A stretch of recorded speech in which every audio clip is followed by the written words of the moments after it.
Grace International School began with a dream.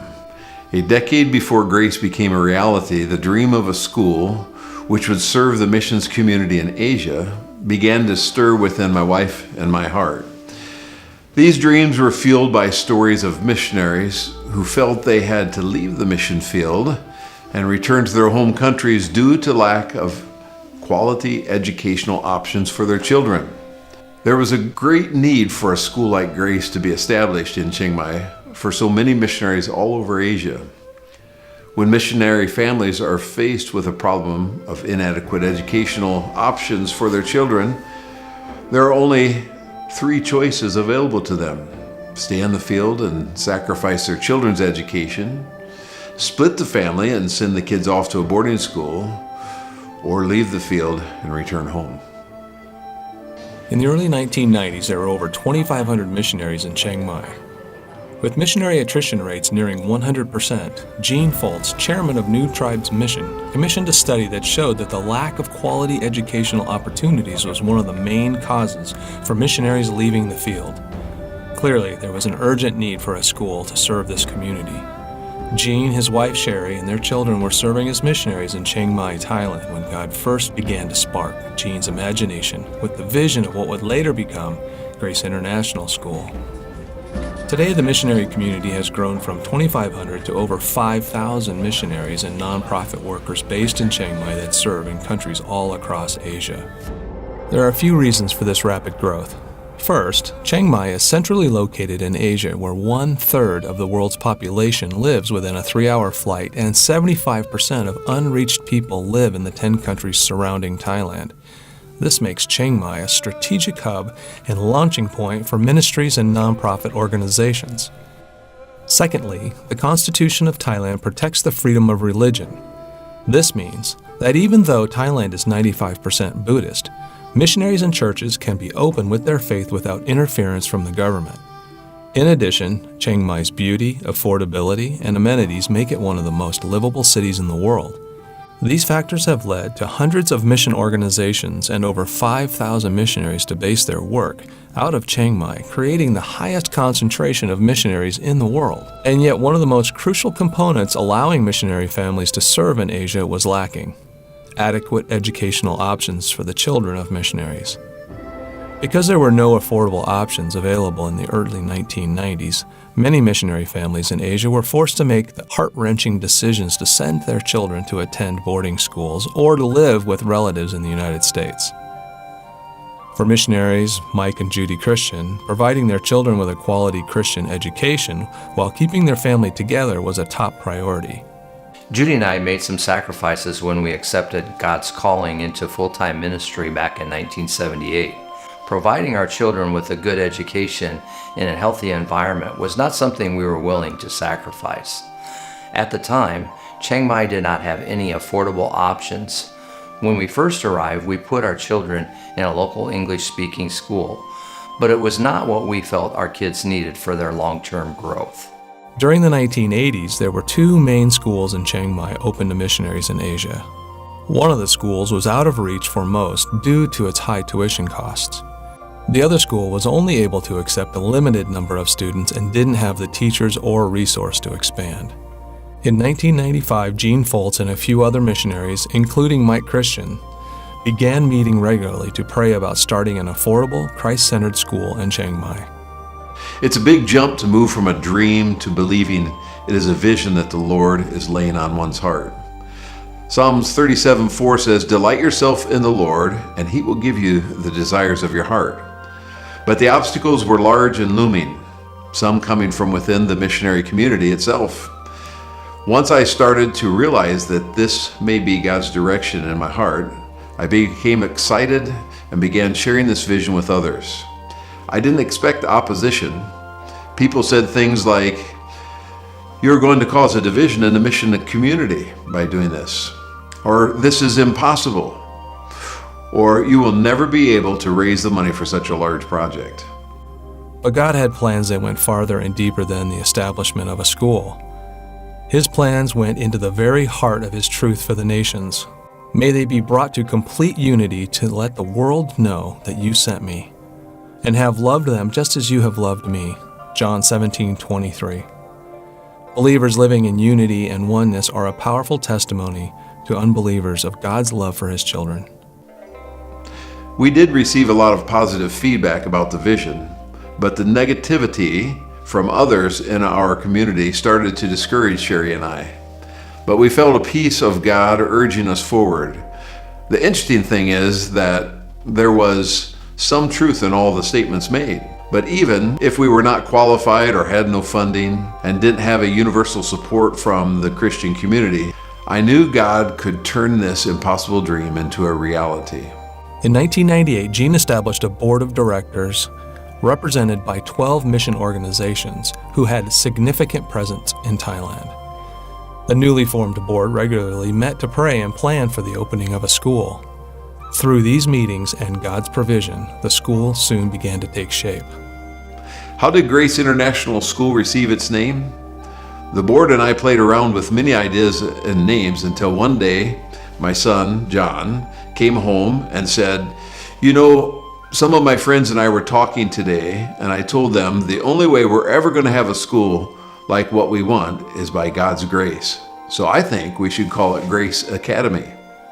Well, it sounded great to me, and from that day forward, we called it Grace Academy. 2 years later, during the certification process, we had to change the name to Grace International School for the Thai government. That name still exists to amplify the beauty of God's grace in all people. Prayer was an integral part of the founding of Grace. After 11 years of service in Papua New Guinea, Paul and Paula Jarrett moved to Chiang Mai to help Gene and Sherry turn their vision of grace into a reality. The core values which make Grace International unique today are the same values that inspired the original board of directors in 1995.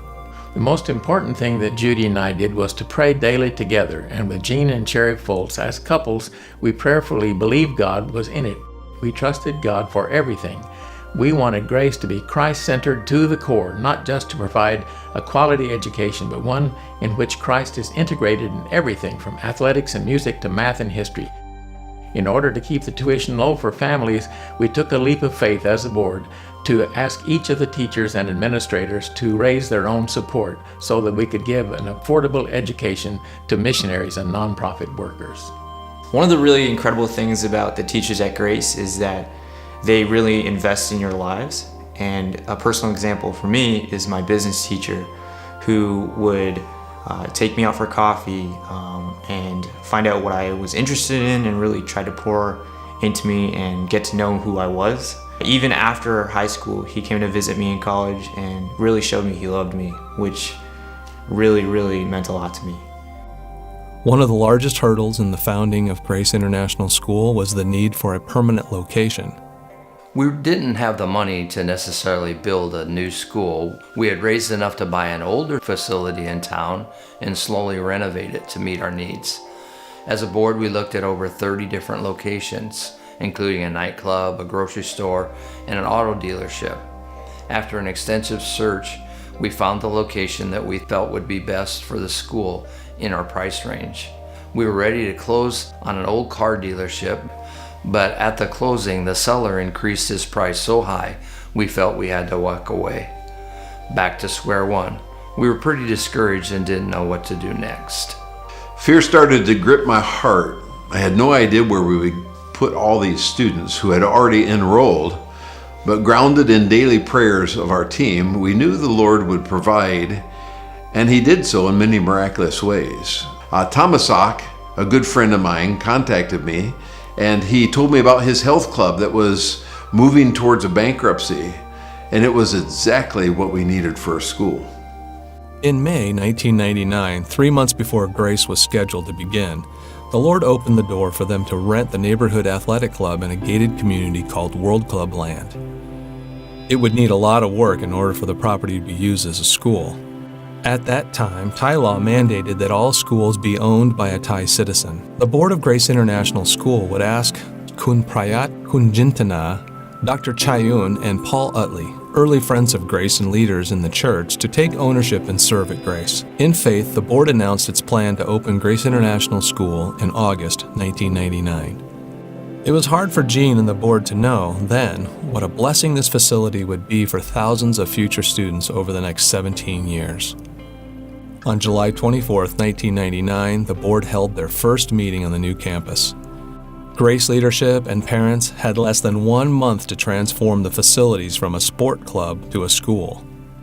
The shooting range was converted into classrooms, the restaurant was transformed into a library, and new carpet replaced water-damaged areas.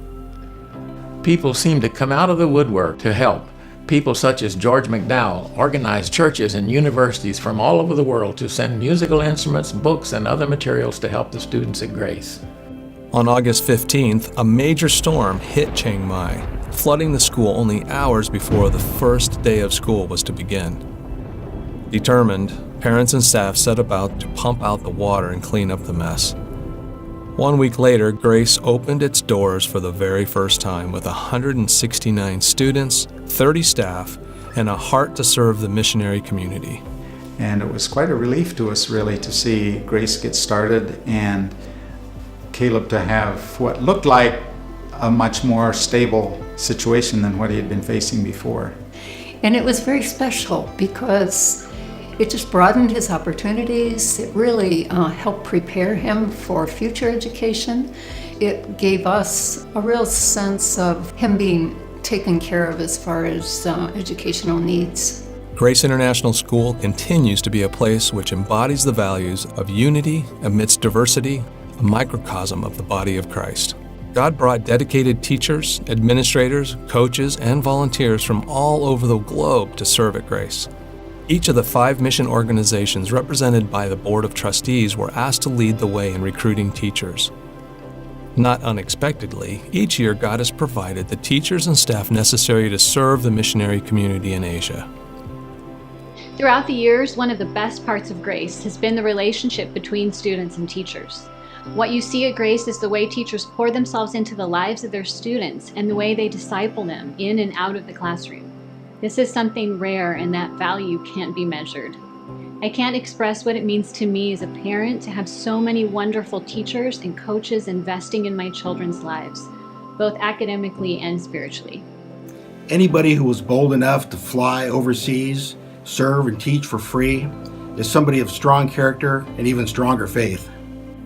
In 1997, 2 years before the opening of Grace International School, a downturn in the Asian economy found the owners of the athletic club in bankruptcy. The facilities were repossessed by the bank and put up for sale. Previously too expensive for Grace to purchase outright, the board began exploring what would be necessary for Grace to purchase the World Club facility. Recognizing the positive impact that Grace was already having in the lives of their missionary families, 5 mission organizations provided part of the funding necessary to make an offer on the property. Because of the Lord's provision, on June 15, 2001, Grace International School was able to purchase the foreclosed property from the bank. Several friends of Grace, such as Pratt and Yeen, had a great love for Grace and had a vision for what God would do in and through the school. They personally bought property around the existing facility and allowed Grace to use this land for future expansion. The World Club land property was such a blessing for over 17 years. It was clear that it was exactly what we needed to become established as a school. It was meeting a huge need in the missions community, and we knew that the school would continue to grow for many years. In 2008, the school's leadership were feeling led by the Lord to begin exploring the purchase of a larger property that would help the school continue to expand. Countries across Asia were becoming more hostile to foreign missionaries and local kingdom workers. Because of this, Chiang Mai saw more and more Christian workers basing their ministry in the area while continuing their work beyond the Thai border. With Chiang Mai as their base, they were able to travel in and out of their country of ministry. Over the next several years, Grace would plan and fundraise for the purchase of new land. In 2010, 39 acres of rice fields were purchased outside the town for the future expansion of Grace International School. Little did they know how quickly this land would come into need. I was chairman of the board at the time when someone brought me a piece of paper saying, turn over the administration of the sports club to us by the end of the month or we will take you to court. A few days later, I got another handwritten note, turn over the deeds of the administration building to us by the end of the month, or we take you to court. I didn't know what to do but get on my face before the Lord and say, God, this is too big for me. And so, sure enough, we turned it all over to Him, and He has helped us get through this. After years of losses and appeals, Grace was ordered to vacate the property and pay to restore the facilities to its original condition. Additionally, Grace would not be compensated for the original purchase price of the complex. Once again, Grace International School found itself without a campus. However, as God has done many times before, He again demonstrated that what we may see as the closing of doors is actually the opening of brand new doors. As it turned out, a brand new school was built nearby, a few months prior to Grace's eviction from the World Club Land complex. This new school had a beautiful campus with lots of unused space. They agreed to let Grace use some of that space for 3 years. This gave Grace the time needed to plan, construct, and fundraise for the new campus. By the time Grace was ready to build on our new property, we had realized the value of the land that we were building on had increased by 5 times. Little did we know when God led us to buy this land in 2010 that 10 years later, when we started the building process, that the land would be way out of reach on what we could afford. Well, it's kind of a confirmation that God had a plan from the beginning to provide this land so we could build this school.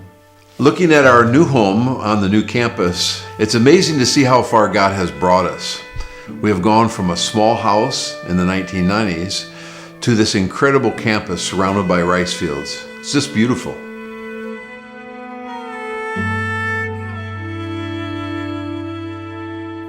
The ministry of Grace International School over the years has allowed thousands of families to live and serve in Asia.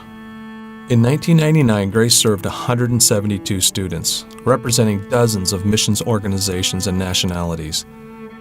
The parents of students at Grace are serving in countries all over the region. 20 years later, Grace serves 665 students, of which 90% are missionary kids from 326 families. These families are from 20 nations and serve in 30 countries, reaching out to millions of people. God has seen us through this stormy time in our history, but we believe and know that God has helped us step by step, even until today. The need for Grace International School has not diminished over the years. In fact, it has increased exponentially.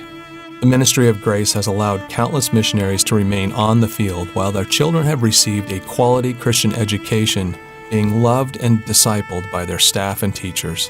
Our kids have been able to get great education, and I have been able to continue to serve in a closed access country. Without this opportunity here, we probably would have moved back to the USA.